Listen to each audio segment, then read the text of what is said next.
Imagina despota en un hospital, y descubrir que no es tú. Tu rostro ha cambiado, tu voz no es la misma. Y todos te llaman por un nombre que no recuerdas. Que harías si la vida que salvaste, ahora te pertenece. Y si el precio por hacerlo fuera tu propia alma. No te pierdas esta historia donde la compasión se convierte en destino. Y un acto de bondad revela un oscuro secreto que nadie debía conocer. Bajo la lluvia fría de una noche sin luna, un hombre sin hogar caminaba por las calles vacías de Madrid. Sus zapatos estaban rotos, y cada paso hacía un sonido húmedo, mezclado con el eco distante del tráfico. Lavaba una manta vieja sobre los hombros, temblando mientras el viento le cortaba la piel. Su nombre era Mateo, y no recordaba la última vez que alguien le había mirado a los ojos sin desprecio. Esa noche, mientras buscaba un rincón seco para dormir, escuchó un ruido extraño. Un gemido ahogado, como el de alguien pidiendo ayuda. Mateo siguió el sonido, cruzando un callejón oscuro lleno de basura y olor a humedad. Allí, entre los contenedores, vio un cuerpo desplomado. Era un hombre bien vestido, con un reloj dorado que brillaba incluso bajo la débil luz de una farola. Su rostro estaba cubierto de sudor, y respiraba con dificultad. Mateo se acercó con cuidado, temiendo que fuera una trampa. Pero al ver los labios pálidos del desconocido, supo que no podía dejarlo morir. Le revisó el cuello y notó que estaba ardiendo de fiebre. El cabello del hombre estaba lleno de sangre seca y suciedad, como si hubiera sufrido un golpe. Mateo buscó en su mochila una vieja navaja de rafita que usaba para cortarse el pelo de vez en cuando. Con las manos temblorosas, comenzó a refitar la cabeza, intentando limpiar la herida. El metal raspó contra el cuero cabelludo, dejando caer mechones rubios sobre el suelo mojado. El hombre gemía, pero Mateo seguía, con el corazón latiendo con fuerza. Cuando terminó, envolvió su cabeza con su propia manta, la única que tenía. Pasó la noche a su lado, vigilando que siguiera respirando. Al amanecer, escuchó sirenas a lo lejos. Una limusina negra se detuvo frente al callejón, y de ella bajaron hombres de traje oscuro. Gritaron el nombre del herido, y Mateo comprendió de golpe quién era. Era Alejandro Velarde, el empresario más poderoso de la ciudad, desaparecido hace 2 días.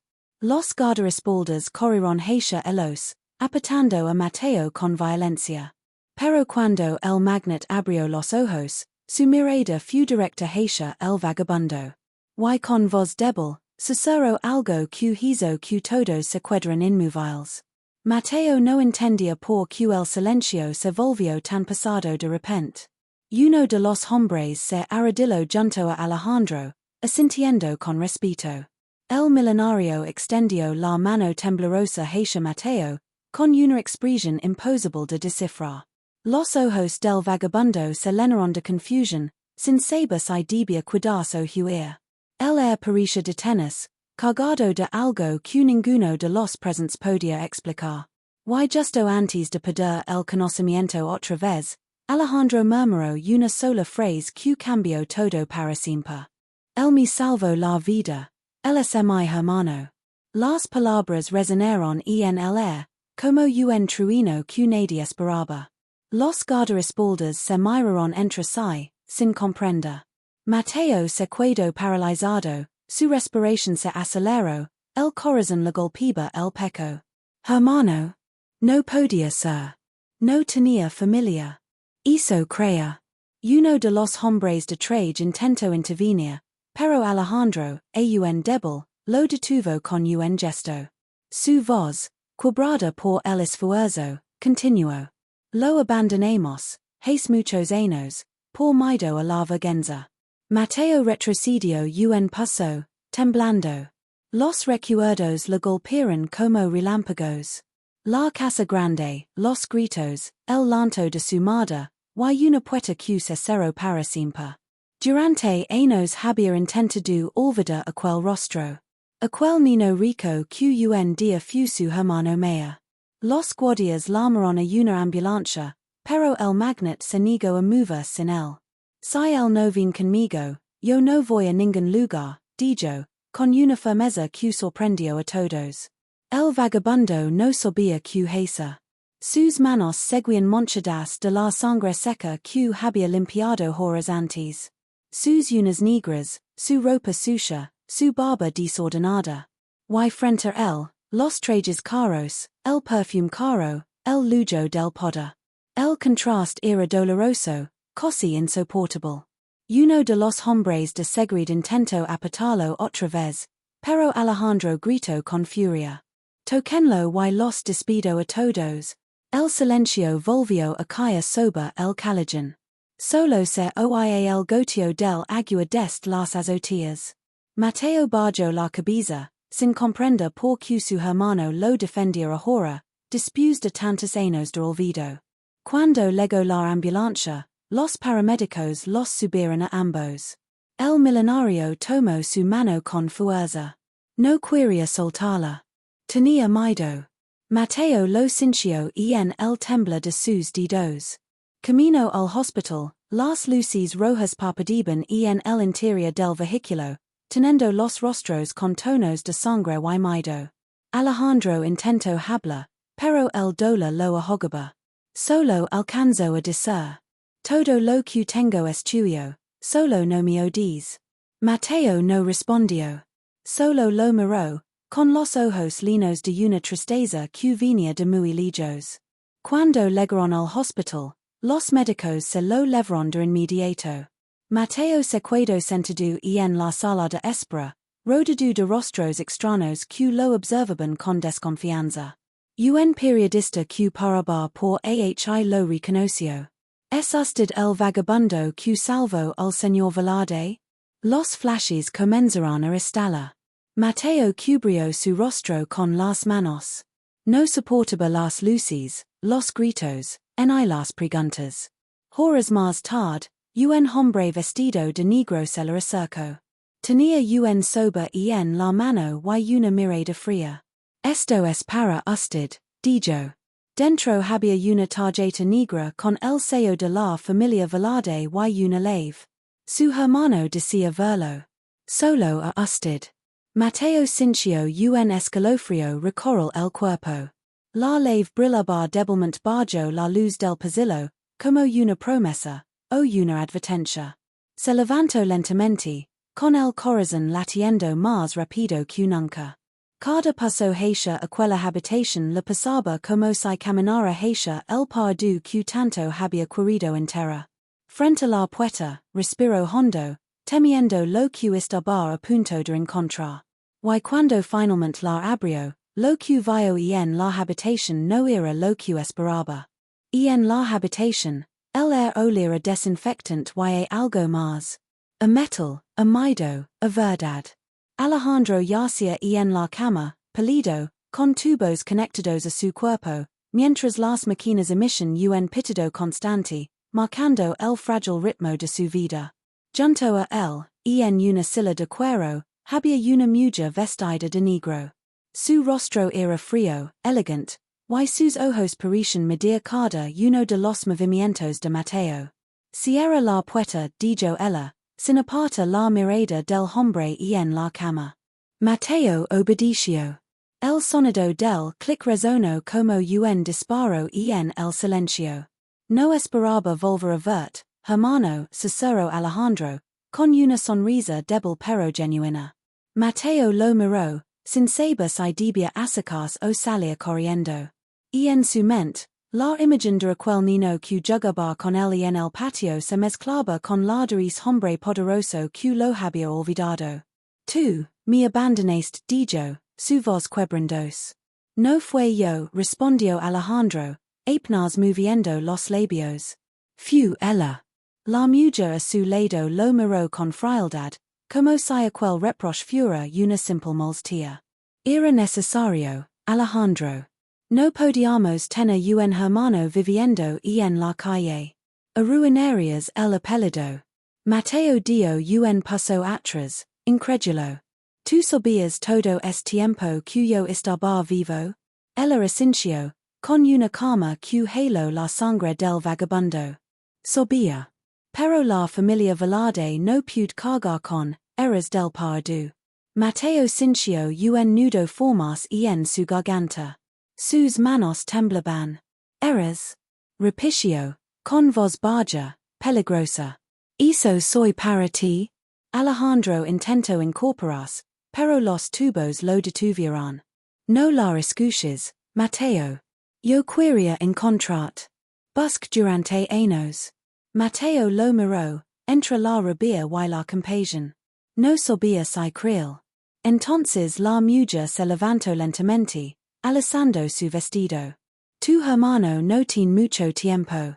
Firmará algo esta noche. Y tú te irás con una compensación. Dinero, refugio, comida. Pero desapareces. ¿Entendido? Mateo la observó, sintiendo el que la subal por la cara. Era como si una vida entera de humiliaciones volviera a estar dentro de él. No quiero tu dinero. Solo quiero saber por qué lo dejaron morir en la calle. Ella sonrió con ironía. Porque veces, los que sobran, deben desaparecer. Mateo avanzó un paso. Sus ojos, cansados y sucios, ardían con una intensidad que hizo que la mujer se quedara quieta. Y tú decides quién sobra, verdad? Alejandro intentó hablar otra vez, pero comenzó a toser con fuerza. Los monitores se dispararon con pitidos frenéticos. Los médicos entraron corriendo, y la mujer aprovechó el caos para acercarse a Mateo. Le susurró al oído, con una voz que heló su sangre. Si el mur, todo será tu culpa. Lo empujó hacia la pared mientras los doctores trabajaban desesperadamente. Mateo sintió que el suelo desaparecía bajo sus pies. Miraba como los médicos rodeaban a su hermano, gritando órdenes, presionando su pecho, intentando mantenerlo vivo. El pitido constante de la máquina se volvió un sonido largo, plano, aterrador. La mujer se llevó una mano a la boca fingiendo horror, pero sus ojos permanecían secos. Un médico se giró hacia Mateo, con expresión grave. Lo sentimos. No respondió. Mateo no se movió. Solo miró el cuerpo inmóvil, el rostro sereno de su hermano, y algo dentro de él se rompió en silencio. La mujer colocó una mano en su hombro. Y esta. Todo terminó. Ahora será mejor que te vayas. Pero en ese momento, uno de los doctores notó algo extraño. El cuerpo de Alejandro, cubierto por una sábana blanca, comenzó a moverse. Un estremecimiento recorrió la habitación. Las máquinas, que deberían estar muertas, emitieron un sonido débil. Mateo retrocedió, los ojos abiertos de par en par. Y cuando el rostro del magnate se volvió lentamente hacia él, había en su mirada algo que no pertenecía a este mundo. Los médicos se congelaron. La enfermera dejó caer la bandeja metálica, y el sonido resonó como un trueno en el silencio de la habitación. Alejandro abrió los ojos. Pero aquellos ojos no eran los mismos. No tenían el brillo cálido de antes, sino un resplandor opaco, casi gris, profundo como el fondo de un lago en invierno. Mateo dio un paso atrás, con la garganta seca. El corazón le latía tan fuerte que podía oírlo. La mujer vestida de negro no se movió. Sus labios temblaron, pero su rostro seguía inexpresivo, como si hubiera esperado aquello. El cuerpo del millonario se incorporó lentamente, ignorando los tubos que aún colgaban de su piel. Las máquinas parpadearon. Las luces del techo parpadearon también, una tras otra, hasta que la habitación quedó envuelta en una penumbra inquietante. Mateo sintió que el aire se volvió más pesado, cargado de electricidad. Un olor extraño, metálico, invadió el ambiente. Era como si el hospital entero contuviera la respiración. Alejandro, susurró Mateo, con voz temblorosa. No, respondió él, pero su voz sonaba distinta, más grave, más lenta. Alejandro, ¿y no está? Los médicos retrocedieron, murmurando entre ellos, sin atreverse a acercarse. Uno de los intentó tocarlo, y de repente, un espasmo eléctrico le recorrió el brazo, haciéndolo caer al suelo. Mateo observó, paralizado, mientras su hermano o lo que fuera que cuidaba de él, giraba la cabeza hacia la mujer de negro. Ella lo miraba sin sorpresa, solo con una especie de respeto silencioso. Sabía que regresarías, dijo, en voz baja. Mateo se estremeció. ¿Qué significa eso? ¿Qué le hiciste? La mujer lo miró con lentitud, y sus ojos parecían no tener fondo. Nada que él no aceptara. La muerte, para algunos, no es un final. El cuerpo de Alejandro se levantó por completo. Las agujas salieron de su piel una a una, dejando líneas de sangre fina sobre el pecho. Sus pies tocaron el suelo, desnudos, dejando huellas rojizas sobre el mármol. Mateo sintió una mezcla de miedo y rabia. Él estaba vivo. Tú lo mataste. Ella sonrió con una calma inquietante. No, Mateo. Tú lo salvaste. Pero lo que regreso, no pertenece al mundo que tú conoces. El resplandor en los ojos del millonario se intensificó. Su voz volvió a sonar, más nítida esta vez. Mateo, tú me diste otra oportunidad. Pero no era la que tú pensabas. Dio un paso hacia él. Mateo retrocedió, tropezando con una bandeja queda. El sonido metálico volvió a llenar la habitación. Los médicos giraron del lugar, gritando por ayuda, pero las luces del pasillo comenzaron a apagarse una a una. Solo quedaban los tres. Mateo, la mujer, y aquello que alguna vez fue su hermano. La mujer se acercó al oído del vagabundo.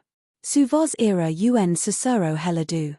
No fue casualidad que lo encontraras en escalación. Tú eras parte del trato. Mateo se volvió hacia ella, horrorizado. ¿Qué trato? ¿De qué estás hablando? Ella levantó una ceja, disfrutando su confusión. Cuando un hombre tan poderoso está a punto de morir, siempre hay alguien dispuesto a ofrecer algo a cambio. Algo. Repitió él, sin entender. Una vida, respondió ella, sonriendo. El corazón de Mateo se detuvo por un instant. Sus recuerdos se agolparon, la voz de Alejandro llamándolo hermano, su mano temblorosa, su súplica. Y entonces comprendió. La salvación que le había dado aquella noche no fue solo física. Había intercambiado algo más. Algo que él no sabía que tenía, su destino. El aire se volvió gélido. El cuerpo de Alejandro se acercó hasta quedar frente a él. Sus ojos grises reflejaban su rostro aterrado. Ahora tú tomarás mi lugar, susurró. Y con esas palabras, las luces del hospital explotaron en un destello blanco. Mateo cayó al suelo, gritando. Sintió un fuego recorrer su cuerpo, un dolor tan profundo que le robó el aliento. Y justo antes de desvanecerse, vio su reflejo en el vidrio roto de la puerta. Y el rostro que le devolvía la mirada, y no era el suyo.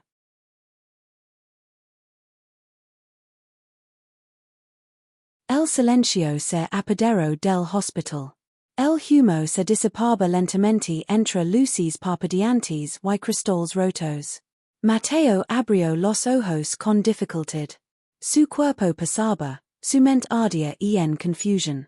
A su alrededor, los médicos corrían, pero no lo miraban como antes. Sus voces sonaban distantes, deformadas, como si vinieran de otra realidad. Se incorporó lentamente, y su reflejo volvió a atraparlo en el vidrio de la puerta. Cabello bien peinado. Ropa elegante. Un reloj dorado en la muna. No, Cicero, tocandos el rostro con manos que no reconoce. El espejo devolvía la imagen de Alejandro Velarde. El millonario.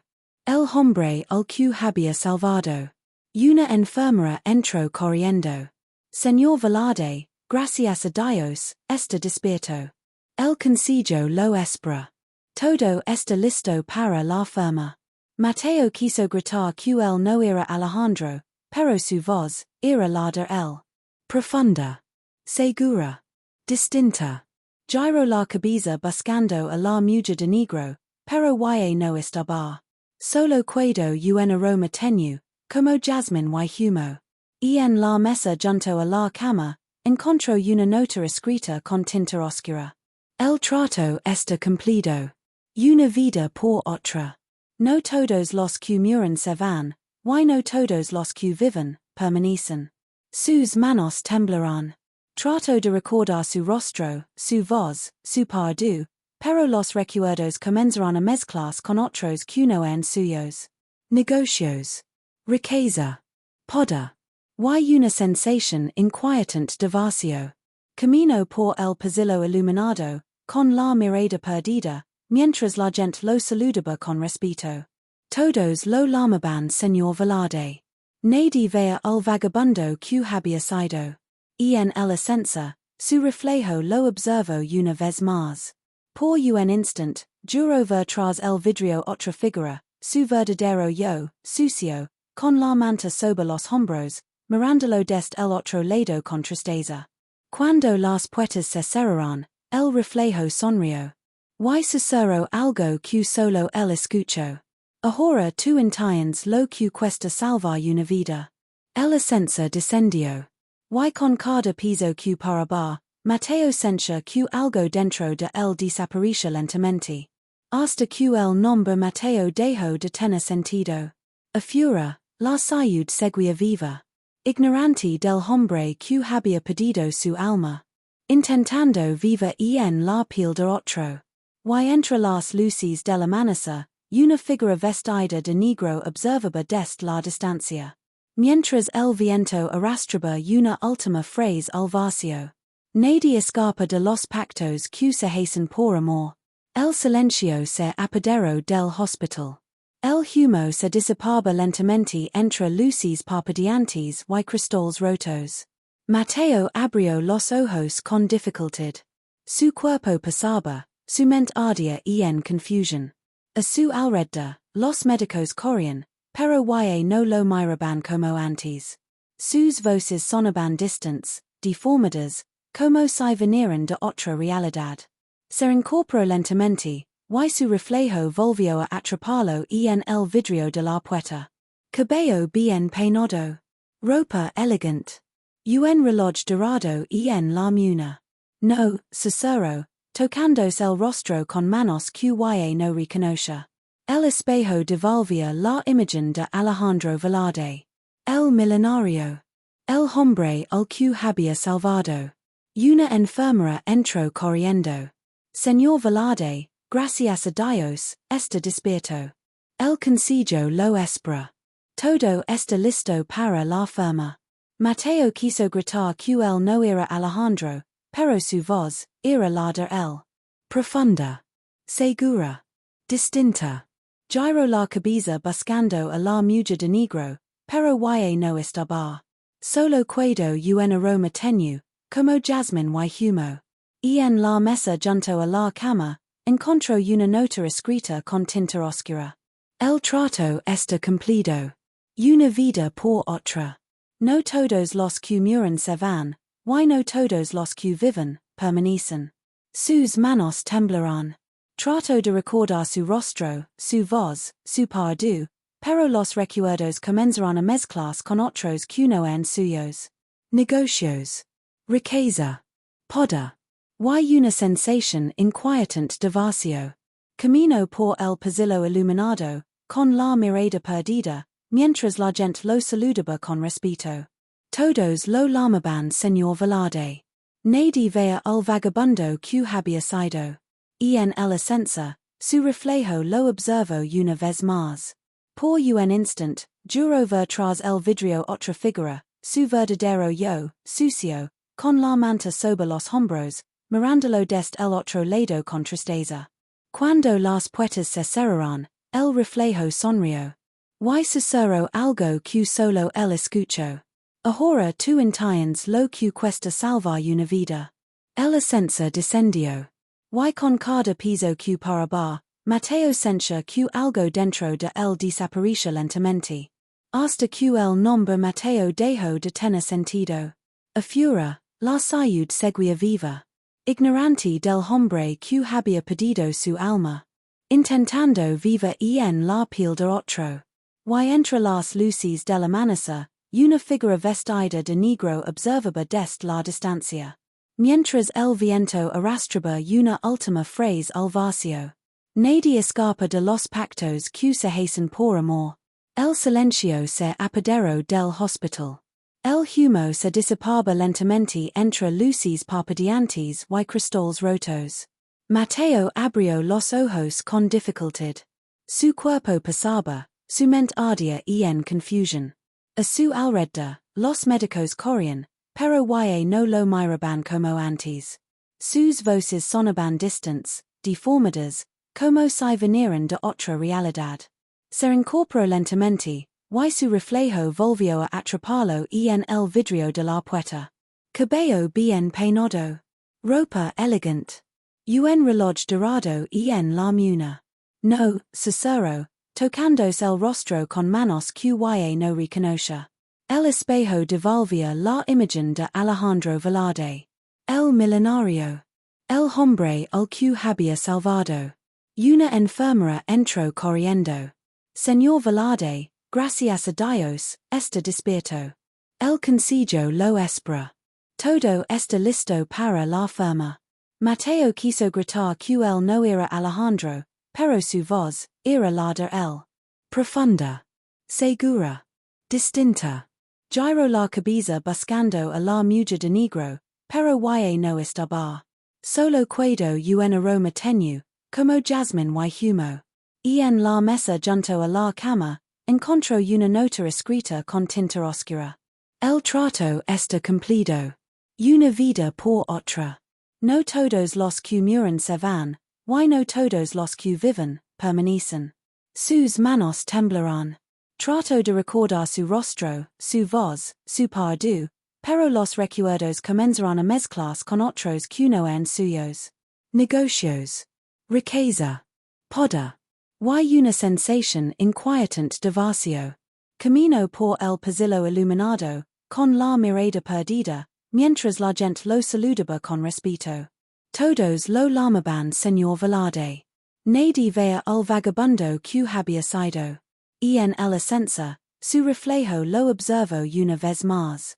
Por un instant, juró ver tras el vidrio otra figura, su verdadero yo, sucio, con la manta sobre los hombros, mirándolo desde el otro lado con tristeza.